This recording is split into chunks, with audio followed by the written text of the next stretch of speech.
Most of the time when we talk about the history of Israel, we're talking about the nation in and of itself. But throughout the Iron Age period, there are three major empires we need to concern ourselves with. The first of them is the Assyrian Empire.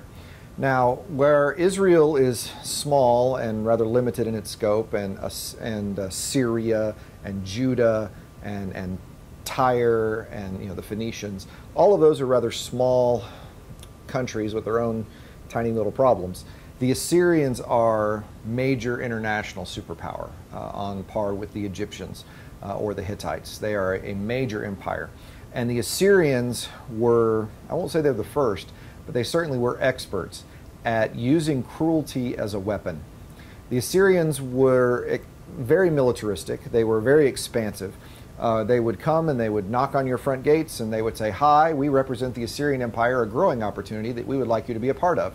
If you said, "Wow, that sounds like a great deal. I'd like to become a part of this Assyrian Empire," then they would say, "Thanks, welcome aboard, pay your taxes." If you said, "Wow, that sounds like an interesting idea. Let me get my checkbook," and you lock the door behind them, they were going to make you sorry that you said no. Their goal was to make you sorry and make an example of you so everyone would be afraid of saying no. They would siege the city. They had professional siege machines that they would run up the ramps.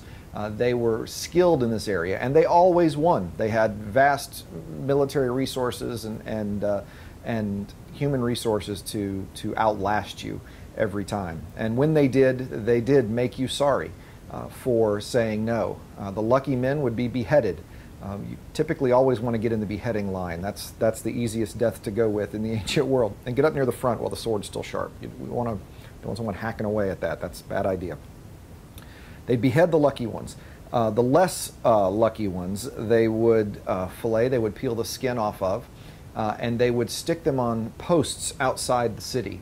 And the Assyrians were so skilled at this, they could put a person vertically on a post in such a way that it would miss most of their vital organs, so that you would bleed out on the post in agony over the next 24, 48, 36 hours, a long time sitting on that post, bleeding out. If you were not one of those who was beheaded and you weren't one of those who was filleted and stuck on a post, they would humiliate you. They would shave half of a man's beard off to make him look ridiculous. Beards were a sign of virility, and you take half of it off, you take that away. To further impugn their virility, they would, quote, treat them like women. It was not uncommon for a conquering army to sodomize a losing army. These were soldiers that had wives and children back home. The point of this was to treat them like women, to debase them, to lower them, because after all, women in this society had very little status and stature. So they would then lead them off naked along with the women and captured goods that had lived into captivity.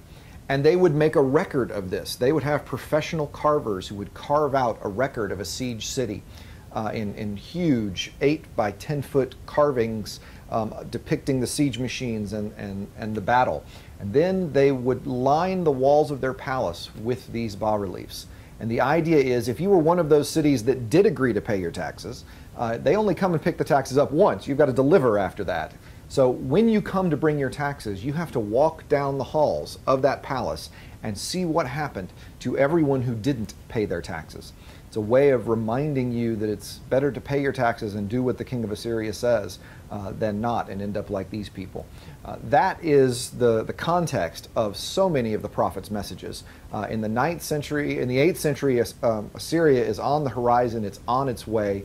And in the 7th and 6th centuries, we're dealing with Assyria within the context of the biblical message, within the reality of Assyria the entire time. So important for us to remember.